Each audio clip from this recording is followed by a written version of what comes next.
2. No idea, see? We're just waiting. 1:45, you say? Ah. That's late, isn't it? 1:45 for dinner. Well, wait a minute now. Their shift is 7 to 1. So it'll be by 1 o'clock for that particular person. And no doubt it's her who does the dinner. So it wouldn't be later, would it? True.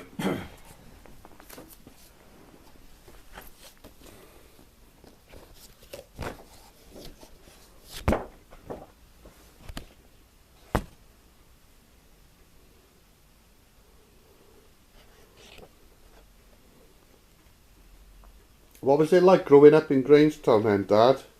Very, very good. Very good. Plenty of life. Plenty of places to go to. Did they have a lot of foreigners in there? No.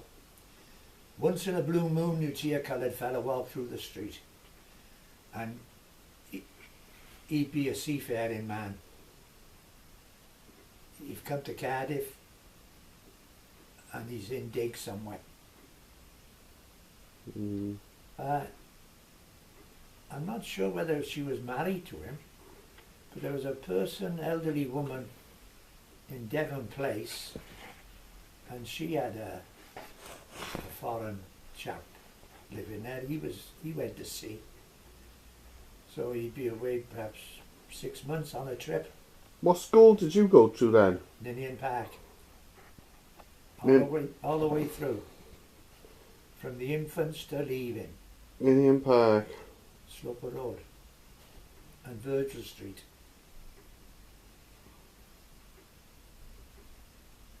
Of course we were upstairs, see, the boys and the girls was down below.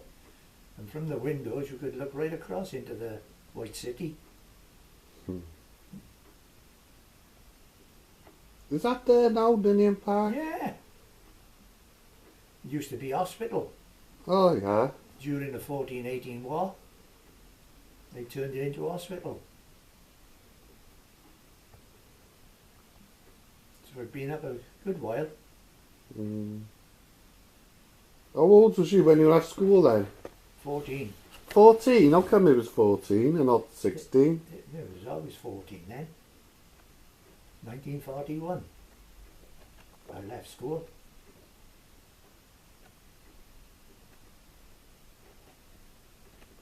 What did you do then? Gardening. At 14 you was gardening. In the sanatorium hospital. The isolation hospital. Sanatorium Road? That's right, it was the sanatorium. The hospital that was the name of it. It was isolation hospital for fever. And you was gardening there? Yeah. They had a big plot on the left hand side of the drive going in. And that was one of our duties, to grow veg for the kitchen. There was greenhouses, and the buildings that was this end was the old hospital. Yeah. Even the engineer's hut was a ward of hospital, you know. And where we used to have our food was the mortuary. There was a little shed, and then there was a big shed for storing all the tools and bags of lime and seed and whatever you had. And there was a greenhouse around the back of that we used to grow grapes in. There was a vine in there. And when I started there in the September, I left school in the August, see? And after my holidays, I got the job in there. September the 3rd. And there was beautiful black grapes in the greenhouse. They were for the doctor. They went in the doctor's house, they did. So we grew veg for the doctor's house, and any surplus went to the kitchen. And the hospital over here,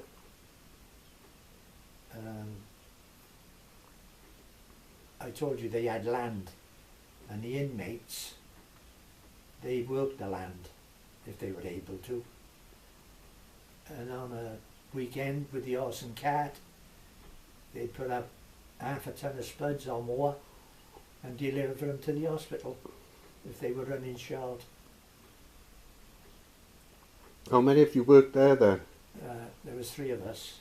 The head gardener, Jack Price, Tom Davis from Poundbath Road, and there was me. And we used to keep all the grounds tidy as well. Cutting the verges, cutting grass. There was a few rabbits over there then. Yeah, cutting trees down, because there was a lot of land there. And in the winter, cleaning the drive of leaves. There was avenue of conker trees, horse chestnut. How long was you there for? Well, I was there a couple of years. And then they sent me to the hospital of Cardiff, because the head gardener there had to go into hospital for operation, and they asked me to take his place. So you was head gardener there then? Well, Promotion, wasn't it?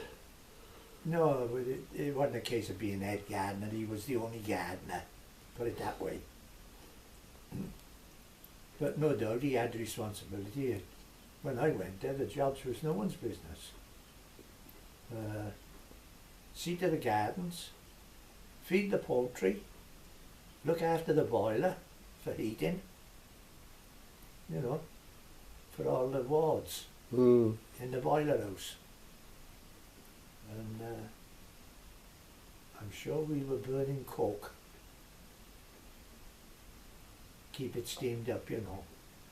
And then at certain hours, I'd have to get the truck, go to the kitchen, get all these stainless steel pans, and deliver the meals to the wards. You have to do that as well? Aye. Yeah. And it was still for £1 a week. So on this occasion, I asked for my cards back at the other end. And then when I was going to collect my cards, they offered me 6 months extra to stay on. A bit late then, wasn't it? My cards was already there, waiting. And from there I went to work for Bickley's on Lansdowne Road, next door to where the vet used to be. You know where there was a little filling station? Yeah. Then there was a lane. Then there was the vets. And on the corner was Bickley's. Those removals, wasn't there? Aye, they had 2 big vans, a Bedford and a Ford. I would have thought you would have enjoyed the gardening more than doing removals. Well, it was getting around, see, moving, people, having trips up the road.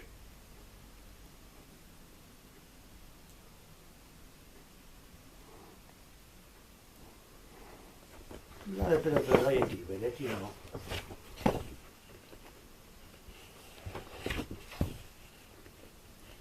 And then when they were slack, there was a fella by the name of Pierce.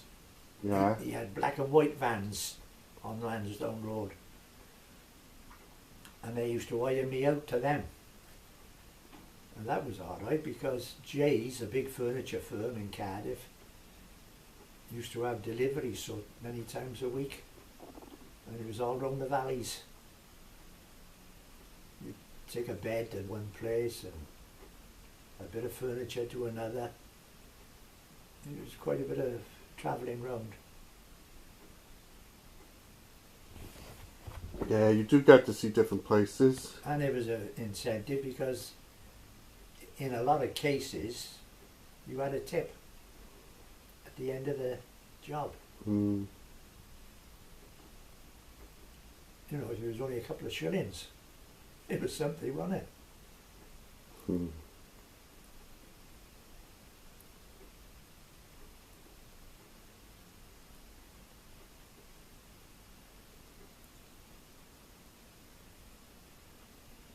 I mean, mean, that was 41 at a pound a week. In 48 I was on the land, and that was only a fiver a week. £0.50 an hour. Mm.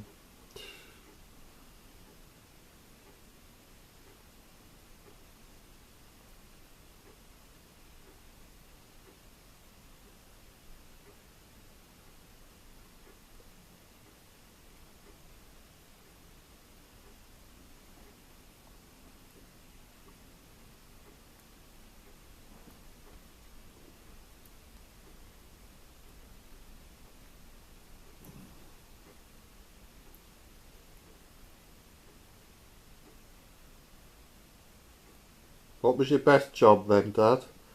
What was your best one?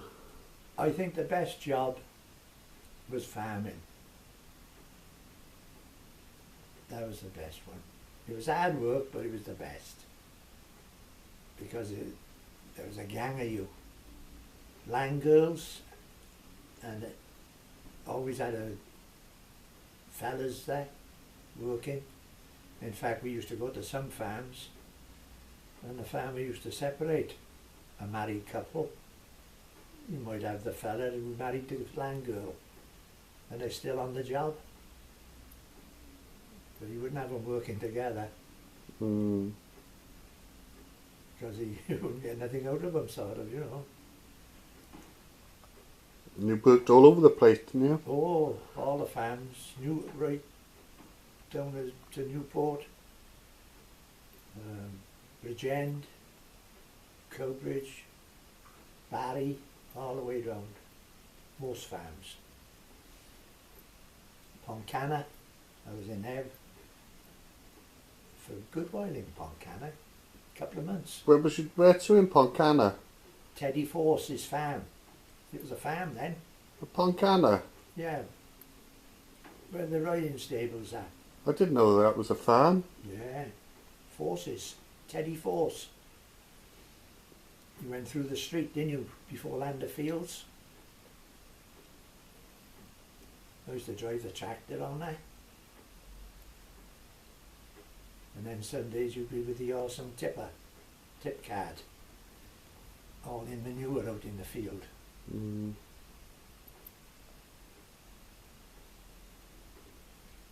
Well, Teddy Force, when they sold up there, because they were altering things, HTV was there, wasn't it?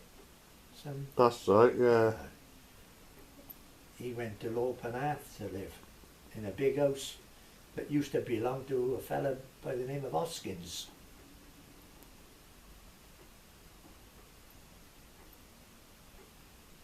Because Pete and I worked on that farm before it was Hoskins got out, and he was a ruthless fella. He never had his meals with his family. He'd have them separate. And Pete and I were on the drum. The land girls was on the drum, cutting the sheaves and feeding it, but we were pitching from the rick. And we were so far down on the rick, and then he come out shouting his mouth off about, I want that loose stuff thrown up at the same time as the sheaves.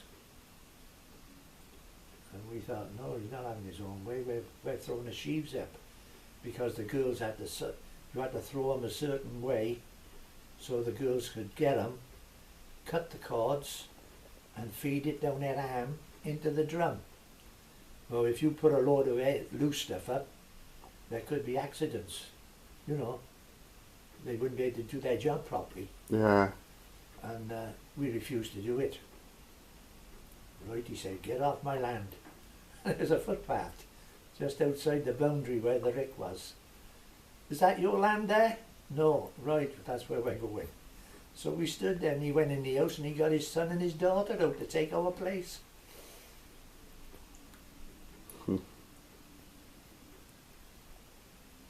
Nothing come of it. Mm. I think they knew back in the office, they knew what he was like. Yeah. Huh. Koska, not Hoskins, his name was Koska.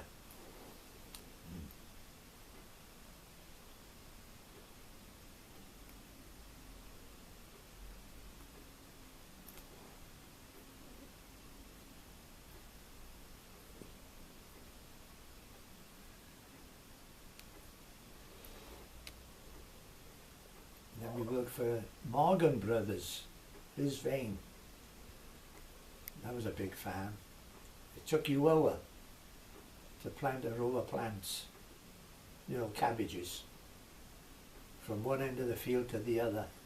That was 1,000 plants roughly. Blimey. But they were very good. After every row he allowed you to sit down and have a breather. You know, it's a long time bending, isn't it? Mm. The girls would drop the plants for you and you dip them in. But sometimes the blinking ground was as hard as a rock, especially if it was dry. So whenever we went there in the morning, we'd always do our best to get the dibbers with the steel points on them, so they'd go in easier. Otherwise, if you had a wooden one, all wood, it's as thick as a hammer handle, if you understand me. And they start to get blunt, they're not sharp, they're like a point. They get a bit blunt and it's harder to put in the ground.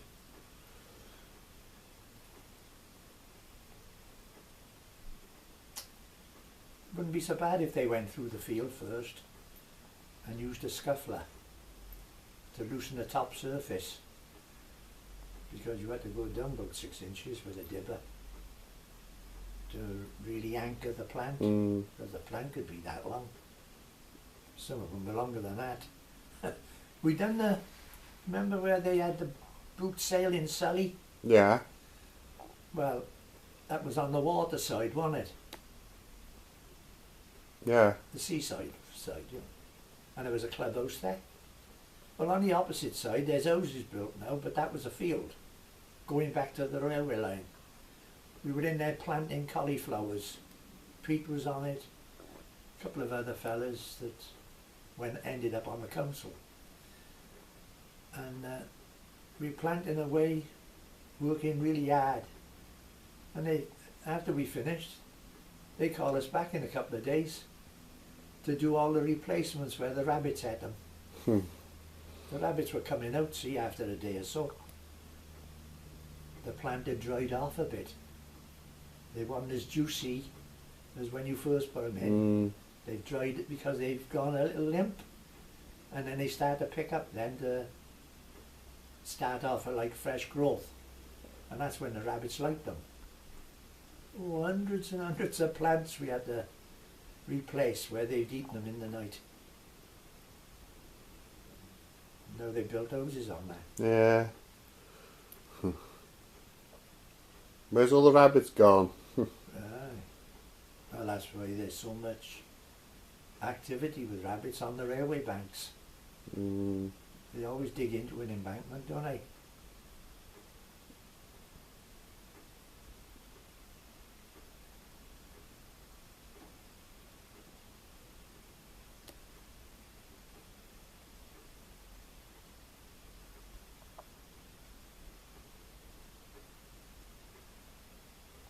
And when you were thrashing, you'd always do your best to get a bag of grain.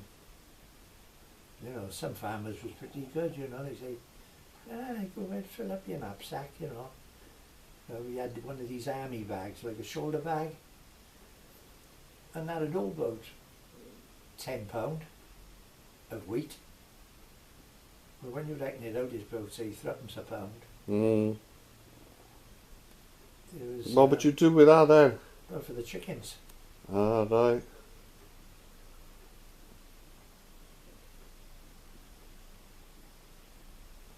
See, that was worth, say, 2 and 6. What sort of chickens did you have then, Dad? Were they Rhode pure Island breeds? Reds. Yeah, pure breeds, were they? Oh yeah. Plymouth Rocks. Where'd you get all them from? No, I buy them. Buy them from hatchery or off a farm where they've had hen and chicks for sale. There used to be a poultry farm, see, out on the Lantrisant Road. Will's Brothers had a poultry section near Llanhilton. That was the address, Llanhilton.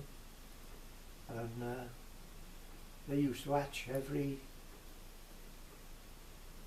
every Wednesday, I think it was. So you could always go there and get your chicks. And they were sexed as well. Whether you had cockerels or Yeah. pullets. I used to like those Rhode Island Reds. They're nice They were birds. very rich colour. They're a nice bird, aren't they? Yeah. I suppose they were very popular then, weren't they? Well, aye.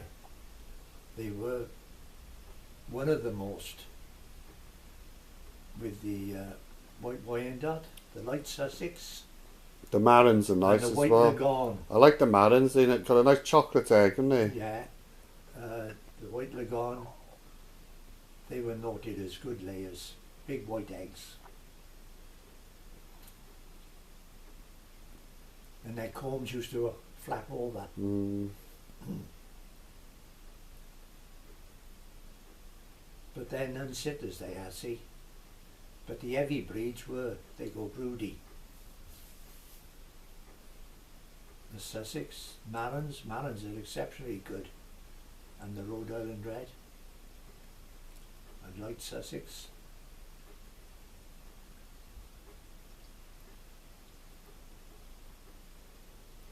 A lot of people keep bantams, see. Yeah. We don't hear of them, but they are about. Where's all the stuff for your incubators out there, Dad? The instructions and stuff for that big oil one, the big metal one. Oh, that'll be inside the incubator. All the instructions. Not the oil. Well, it might be, but there's something I got to do out. That is the tray that you used for putting all the litter out of the Yeah. cages. You move stuff off there, and I did have the fitting with the wick. I had that in here one day and cleaned it and wrapped it up in a bag and put it out there, but I should get hold of it and put it in the incubator. Yeah, you should put it in then, put it safe. It's all together then. Yeah, put it And safe. The little incubator, the electric one, Yeah. that'll have instructions in there. Because I used that one. I hatched pheasant chicks out in there, didn't I? The polystyrene one. Polystyrene iron. I used that. That's a good one. Yeah, as long as you got it on the right setting. Yeah. Yeah. The It was a problem finding the right setting, but once you get the it, instructions are in there though, aren't they? yeah, the leaflets. Yeah, it's a good incubator, that is. And it's so light, Yeah. It is a good one. and it's only 25 watt. Yeah. It don't use much electric.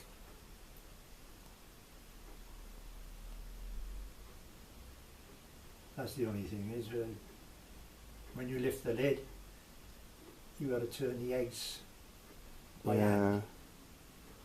Whereas other incubators, which I used to have, like a Gloucester, you pull a lever like that, and all the eggs turn. Put it back, and they will go back the other way. That's all right. Turning them, just put But a note. it's part of the hobby. Yeah, put a note on the egg, right in A pen. knot and a cross. Yeah. Have them all knots one day and crosses the next. Yeah. Or I can't do how many times you turn them. I think I used to do it about twice a day. I suppose, you know these birds of prey. If you had an egg and you incubated it, you'd have to know what the temperature for the. Are they all the same temperatures? They're not, are they? No, with chickens, 103. Bantams are a different. I'm sure it's a different because it's a different size egg. Yeah. Might be something like 90 to 100. Yeah, they're all different temperatures to know which is the right temperature. Yeah.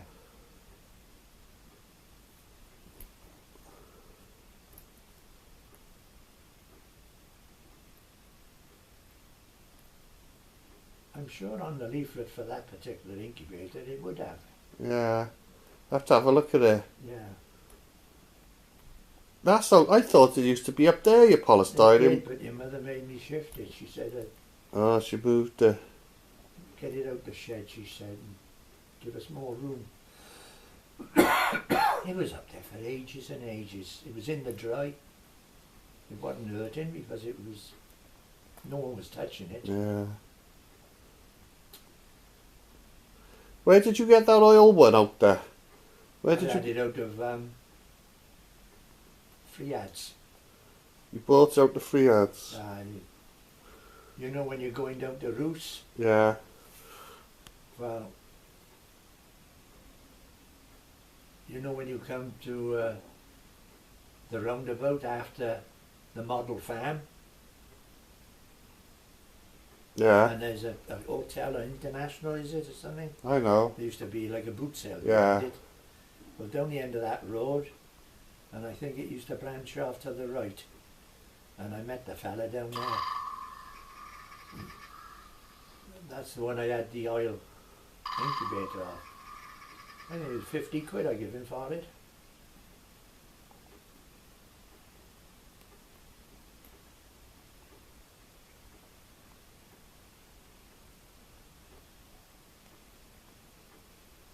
And that other one, that didn't cost a lot. Yeah, I like that one. It's so small. It's nice and small to carry round. Around about 30 quid. Yeah. It's handy. You put water in it, don't you? That's right, in the channel. Yeah.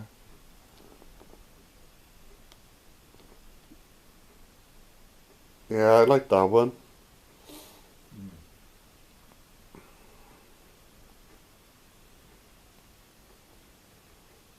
Of course, it never got to a stage where I could make full use of them, really. Because if I did hatch anything out, I had nowhere to put them. Mm. Whereas if you had a bit of ground, you could put yourself... That's it. It all revolves around having a bit of land or something, Yeah, doesn't it? and putting a building up to accommodate what you've hatched. Having a bit of land or something to even sell it on Yeah. for hobby. You need a bit of land. Are you up and win that lottery, Dad? Ah, I'll take you when I might go up Tesco's after. Pass us your lottery. When I go, I'll have your lottery ticket. And I'll check you.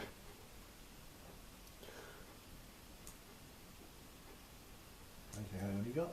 You only no, got I them two then, two. I'll check them. because I forgot to give you one of them. Yeah, I'll check them. After you took them others, I still saw another one down there. I'll check them up at Tesco's.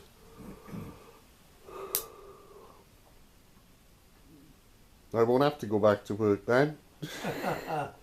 You're hoping. I won't have to go back. You're hoping. We could set up a poultry farm and hatch out the eggs and sell them. Pure breeds. There was a fella over Fairwater somewhere selling these, what's them little things that they used to have in Avery's? Quail. He was selling quail. And he had his hatchery over there at Fairwater somewhere. Because I used to see that in the free ads. Mm. He had quail for sale. Regular.